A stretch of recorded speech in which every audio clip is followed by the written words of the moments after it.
Okay, bantamweight. Now, we all need a bit of closure at bantamweight. Aljamain Sterling and Peter Yan need to face off again. There's no doubt about that. Before that happens, the rest of the division kind of can't move. So we're waiting on that matchup happening. There's only one made for the new year, and that is Marlon Moraes against Song Yadong, which is, it's number 9 against number 14. It's a hell of a fight. It's a really fun fight, but it doesn't really affect the top 5 at all. Between the champion and number 8, where Marlon Vera is, we have no matchups made. So there's a lot of matchups that could happen there. As I said, Sterling v Yan is the one that makes the most sense. I would also very much like to see Corey Sandhagen and Rob Font face off against one another. They've got similar records, 14-4 for Sandhagen, 19-5 for Rob Font, 4-5 in the rankings, both coming off losses, but both very much in that bracket where they are top contenders in this division.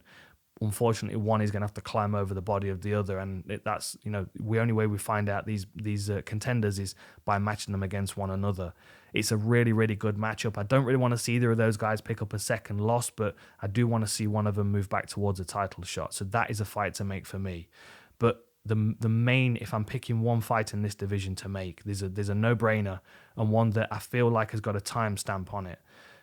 Dominic Cruz and Jose Aldo. So that's Jose Aldo at number 3, 31-7 is his record. Currently on a 3-fight win streak, looking better every time. Dominic Cruz at number 7, 24-3 is his record on a 2-fight win streak. Came through a really rough first round in his last fight and then looked fantastic in the second and third. This is a matchup that I feel, if it's not made almost immediately, we might never see it. We don't know whether Dominic Cruz's next fight is his last or Aldo's is his last, because we don't know how their bodies are holding up, how they're holding up in training camp. Aldo, I'm sure, has been plagued with injuries that he's worked through. Dominic Cruz has been sidelined with injuries a few times that he's had to work through. I would love to see that matchup.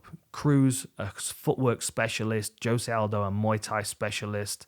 I mean, it's low kicks against movement. It's wrestling against Brazilian Jiu-Jitsu. It's a great matchup to make. And two active legends. I know that word is thrown around a bit too much, but if I look down this division, they're the only 2 guys that fall into that category for me. And that's, Frankie Edgar's there as well. No disrespect to anybody else. No disrespect to the TJ Dillashaws and stuff, but what Dominic Cruz and Jose Aldo have done in their careers is not comparable. And the fact that they're still competing, we've just got to see them against one another, because I would love to see it personally. But that, again, is another really interesting division that is a bit caught up because of the mess with the title. Okay.